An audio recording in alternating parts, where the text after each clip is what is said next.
Tantor Audio, a division of Recorded Books, presents The Way Out: How to Overcome Toxic Polarization by Peter T. Coleman, narrated by Matthew Josdal. Publisher's Note: in this audio edition, you will hear references to visual elements present in the print and ebook formats of the book. Preface. While Rome Burns. It feels both urgent and frivolous to sit with my laptop and opine about the science on reducing toxic forms of polarization, while my various devices send me constant updates on the reality of the increasingly tense, poisonous, fractured state of our union. Initially, the context was birtherism, Benghazi, and Brexit. But then it jumped to Russian hacking of our elections, the Mueller inquiry, and Trump's impeachment. Then, amid this crisis of Western democracy, my family and I suffered the profound, unexpected loss of a dear 27-year-old friend, the only son of our closest friends. Immediately afterward came COVID-19, which we contracted in February. A nearly complete worldwide social and economic shutdown, and unprecedented levels of civil unrest in our streets, triggered by the perpetual stream of brutal killings of unarmed Black Americans at the hands of our own police. I am deeply shaken. We are destabilized.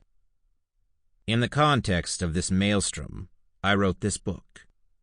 It will not rid us of predatory despots, racists, misogynists, anarchists, or other types of extremists and opportunists who take advantage of our divisive human tribal tendencies to gain power.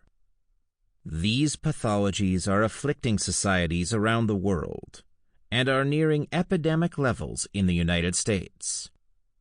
Many in politics and the media have learned to play these forces like maestros.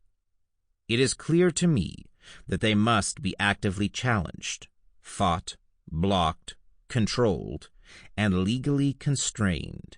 If our original vision of American democracy, of optimism and egalitarianism and fairness and e pluribus unum, out of many one, is ever to be realized. However, this book is not about how to win this fight. It is about finding another way out of it. I grew up in Middle America, in a lower working-class family who struggled to make ends meet. Born in Chicago, my mother, siblings, and I fled a dangerous situation there. My father drank, gambled, and owed money to violent men, and moved to Iowa when I was 10, where I was thereafter raised in a single-parent home. Although my mom worked to exhaustion, we found ourselves needing to go on welfare. So to help out, I began working at the age of 10. Since then, I have held more than 50 different jobs, many of them menial labor, to make my way out of hard times. Despite being pigeonholed as an indigent, industrial ed kid in high school, I attended college at a state school, moved to New York City, eventually got a PhD, and today live on the Upper West Side, where I am proud to be a professor of peace and conflict studies at Columbia University. All this to say that I feel a genuine connection with and concern for both Americas. Rural and urban, poor and well-off, progressive and conservative. No, I am not a fan of Donald Trump, and I feel his mean-spirited divisiveness, trivialization of facts, truth, and science, and profound selfishness and recklessness are dangerous in a president. But I understand why some see him as a folk hero.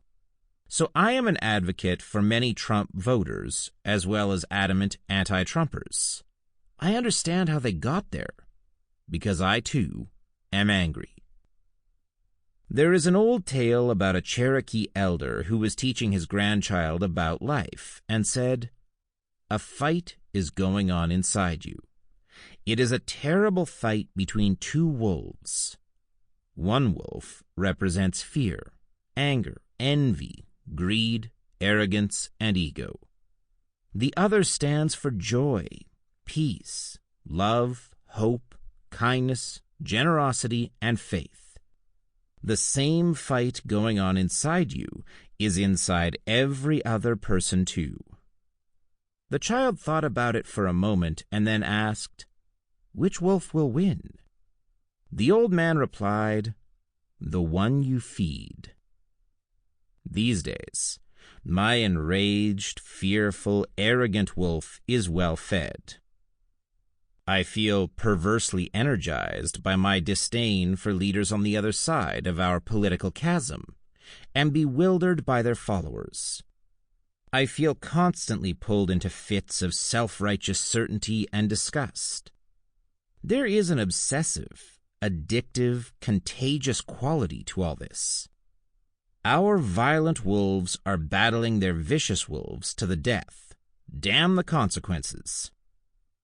All the while, our kinder, more generous, hopeful wolves are left battered, withered, and quivering on the ropes. Writing this book is my attempt to resuscitate our compassionate wolves. 100 years ago, Mary Parker Follett, one of the great unsung heroes of the 20th century, did exactly this by offering a vision for quelling violent labor strife and oppressive management practices in the United States. Follett was an American social worker by trade who wrote prophetic essays about business, industrial relations, and management. In the early 1900s, she offered a view on reducing worker-management enmity, class warfare, that was a radical departure from the prevailing orthodoxy, which believed in the raw use of threat, coercion, and control to overwhelm one's opponent. At a time when management philosophy was deeply rooted in what came to be known as Theory X, the belief that workers are basically lazy, irresponsible, and greedy, and need to be controlled by a strong hand.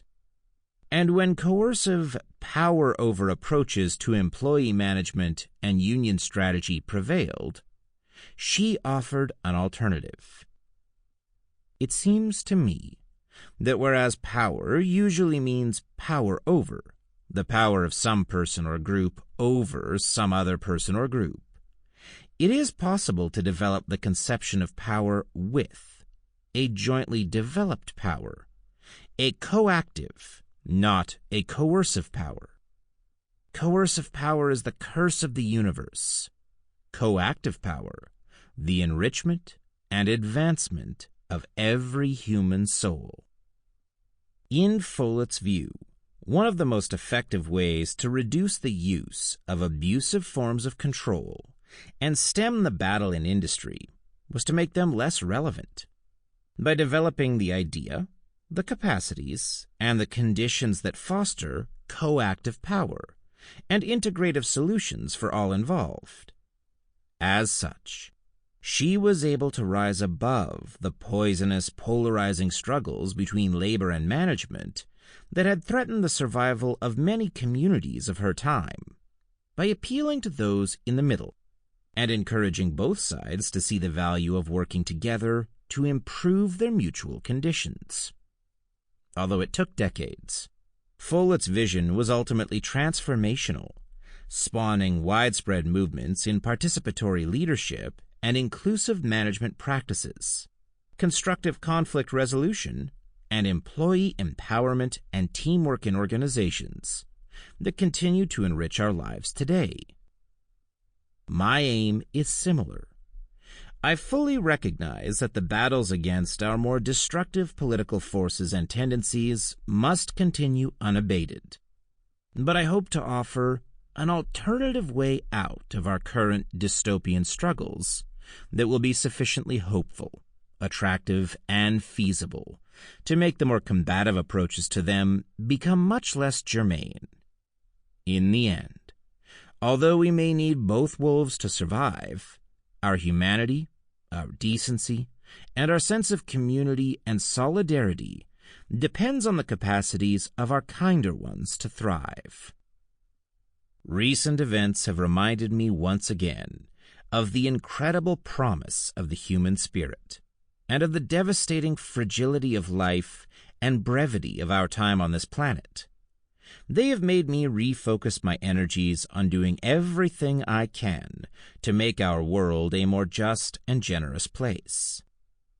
So, in good faith, I offer this book to my America, to our America, with the genuine hope that it can help us all to find a better way out together. 1. Introduction: Our Crisis and Opportunity. In this book, I address an urgent question.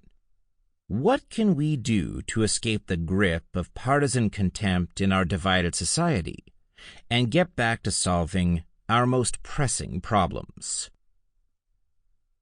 Troubled Territory.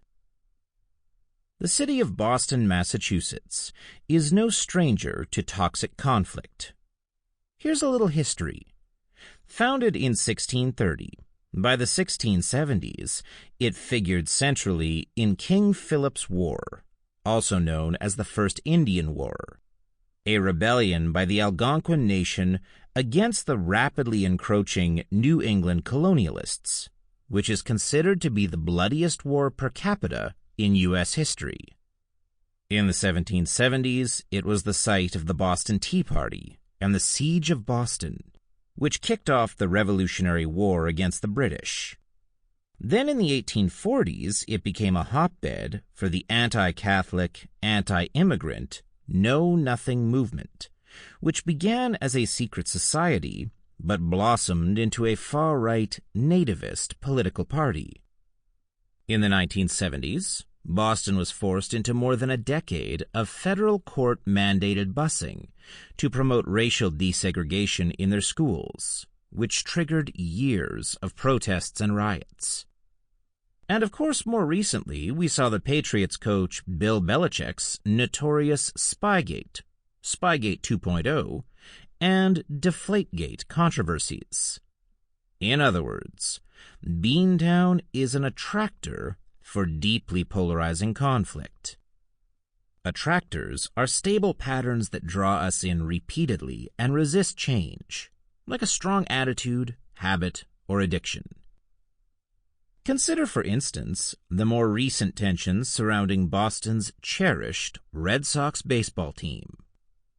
The 2018 Boston Red Sox was arguably the greatest team in their franchise's storied 117-year history, with a record 108-game winning season, a definitive 3-1 game trouncing of the New York Yankees for the division championship, and a 4-1 game rout of the Los Angeles Dodgers to win the World Series. They were formidable.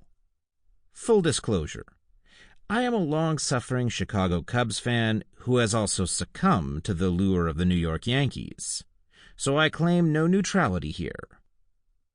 Then, something went awry. Although they had managed to retain their most talented players, the team inexplicably imploded in the next season and failed to even make the playoffs. Fans and pundits were baffled. How could their best team by far, and one with a $236 million annual price tag, become such an embarrassment so soon? Speculation and after-action analyses of the 2019 season spawned many theories, but one source of the collapse stands out. In May 2018, after their World Series victory, President Donald Trump invited the Red Sox team to the White House to celebrate. Soon after, the Red Sox coach Alex Cora, who's Puerto Rican, and several other players of color declined the invitation. In all, 15 players and coaches refused to attend the White House celebration, while 22 other, predominantly white team members attended, In response, Boston Herald sports columnist Steve Buckley tweeted, "Alex Cora has confirmed newspaper reports he will not make the trip to meet the president. So basically, it's the White Sox who will be going." The Red Sox's pitching ace, David Price, also declined the president's invitation and retweeted Buckley's tweet to his 1.8 million followers, which got everyone's attention. Similar tensions had been erupting within sports teams since candidate Trump's early disparaging remarks regarding Colin Kaepernick's protests of the national anthem in 2016, when Trump suggested that the quarterback should find another country. In fact, between 2017 and 2019, only 11 of 25 championship teams in major U.S. professional and college sports agreed to celebrate with President Trump at the White House, even though more than 50% of Americans felt they should.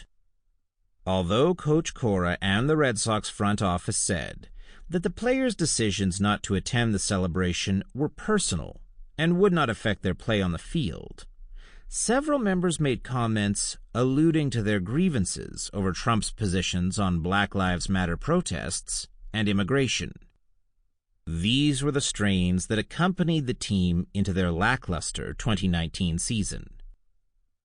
In June 2020, as protests over racial injustice once again roiled our country in response to police killings of unarmed blacks, more revelations came. Torrey Hunter, a former professional outfielder who had played for other teams, released a statement about his experiences playing at the Red Sox's Fenway Park. He describes frequently being harassed with racial slurs by Boston fans, such as being called the N-word 100 times. The Red Sox front office soon released a statement in response. Torrey Hunter's experience is real. If you doubt him because you've never heard it yourself, take it from us. It happens. This rather remarkable statement from a professional sports franchise, one of the flagships of our national pastime, seemed to acknowledge the fact that the sources of the racial, cultural, and political divisions tearing at the Sox clubhouse went far beyond Trump and the players. They were situated much more deeply in a society, culture, and nation that feeds them. I don't mean to pick on Boston. In fact, I could have described hundreds of other communities across the United States that have been hotbeds for divisive conflicts. I will point out, though, that Suffolk County, in which Boston resides, was recently ranked in the top 100th percentile of politically prejudiced places out of all 3,000 counties across the United States, indicating that, in addition to its challenges with racial injustice, it is currently at the top of political intolerance. The bad news. By many accounts, the United States is more polarized today than ever before in our history. To be sure, we have had bad patches in the past. The battle over states versus federal rights during the founding of our nation, the U.S. Civil War, the Civil Rights Movement, the Vietnam War, and Watergate. But nothing quite like this. This period has been longer, deeper, and more complicated, and is likely to be more threatening to the future of our country and the world order than the others. We are in the grip of a more than 50-year escalating trend of political, cultural, and geographical polarization, and it is damaging our families, friendships, neighborhoods, workplaces, and communities to a degree not previously seen in our lifetime. On a personal level, many of us are feeling much colder toward, and more fearful and contemptuous of, those on the other side of our political divide. Today, these feelings are increasingly affecting who we hire, date, marry, and choose to hang out with in our free time. our perceptions are also way off.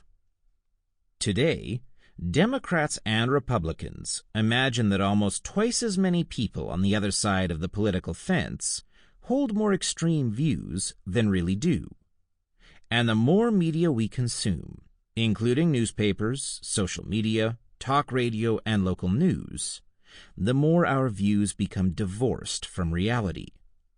We are also paying less careful attention to the specifics of the issues that divide us, such as healthcare, immigration, and gun control, opting instead to blindly follow what we are told by our party leaders. In Washington, D.C., our leaders in Congress have reached an unprecedented stage of almost complete opposition in legislative voting. It is increasingly rare for members of one party to cross the aisle and support legislation proposed by the other, and it is ever more common for them to publicly disparage, ridicule, and condemn members of the other party. The result is deadlock, dysfunction, and national decay. The New York Times characterized the 2019 State of the Union speech in this way: "The entire spectacle reflected in the vibrating hostility between the two sides trapped together in the House chamber, evidenced the true state of the Union. Fractured, fractious, painfully dysfunctional." No, this is not about President Trump, or at least it is not only about him. Our current heated divisions over the Trump presidency are largely a symptom of a decades-long trend in our society that goes back to at least the late 1960s. In other words, our current political crisis grew from the soil of our widening geographical and cultural divisions, which are much more deeply rooted and enduring than any single politician.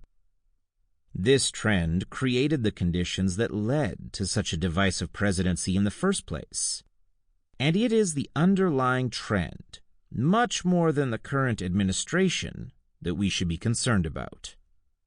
Yes, Trump seems to relish fueling and fanning the flames of division and contempt, but presidents come and go. This deeper pattern has become increasingly more complicated, consequential, and intractable.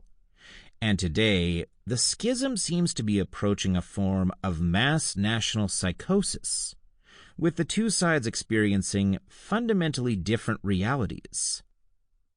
Do the two realities described in Figure 1.2 look familiar? One is reasonable, and one is completely insane, right? But which is which? Team America A views Trump as anti-intellectual, anti-science, hyper-consumerist capitalist, obese glutton, high-maintenance appearance, violent and punitive, media-addicted, economically rational, ends justify means, ethnocentric, status-obsessed, disconnected from nature, dishonest, amoral, criminal, nepotistic, disloyal, selfish and self-serving friendless loner, hyper-competitive, winning is the only thing, impulsive reactionary, Machiavellian, autocratic, privileged, greedy, and entitled, hostile, blaming, contentious bully, divisive, cowardly, fragile narcissist, emotionally needy, misogynist, racist, xenophobic, nationalist.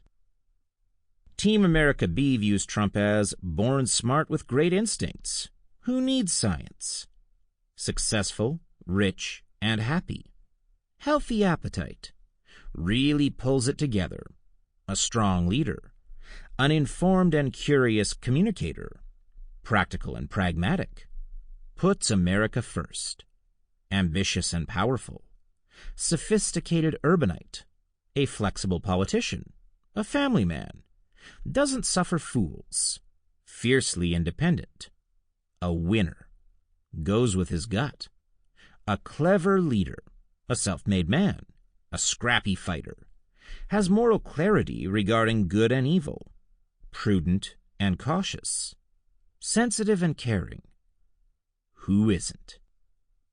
If you spend an evening flipping back and forth between MSNBC and Fox News, this is exactly the language you will hear.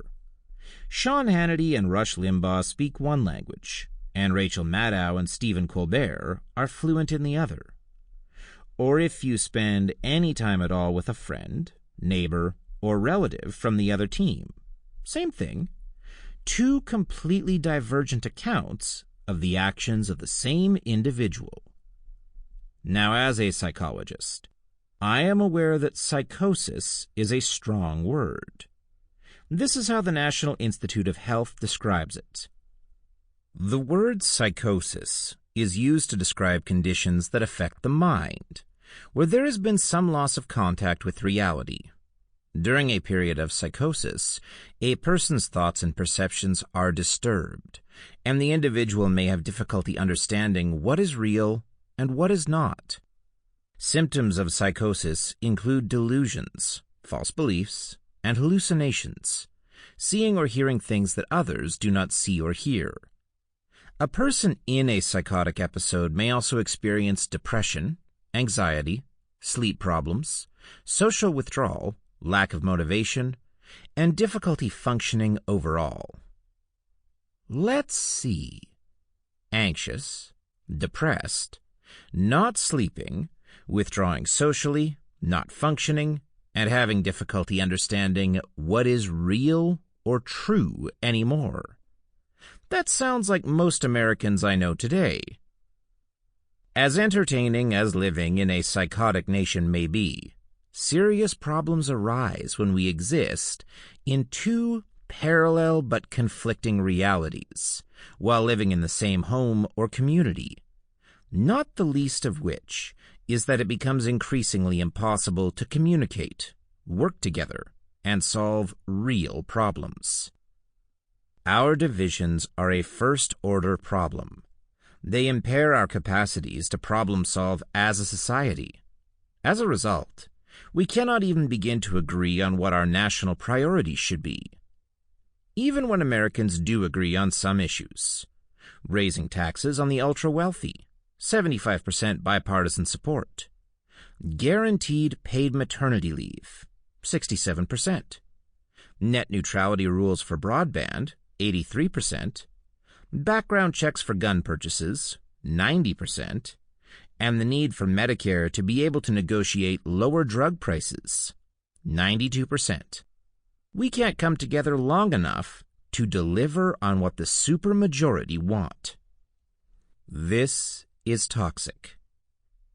Today, 83% of Americans find the future of the country to be a significant source of stress, the highest ever reported, which leads to an increased likelihood of chronic health problems. According to the American Psychiatric Association's 2019 public opinion poll, 32% of adults reported feeling more anxious than in the previous year, and approximately 40 million adults in the United States struggled with anxiety disorders. In 2017, 17.3 million U.S. adults had at least one episode of major depression, and among adolescents, the rate of moderate to severe depression increased from 23.2% in 2007 to 41.1% in 2018.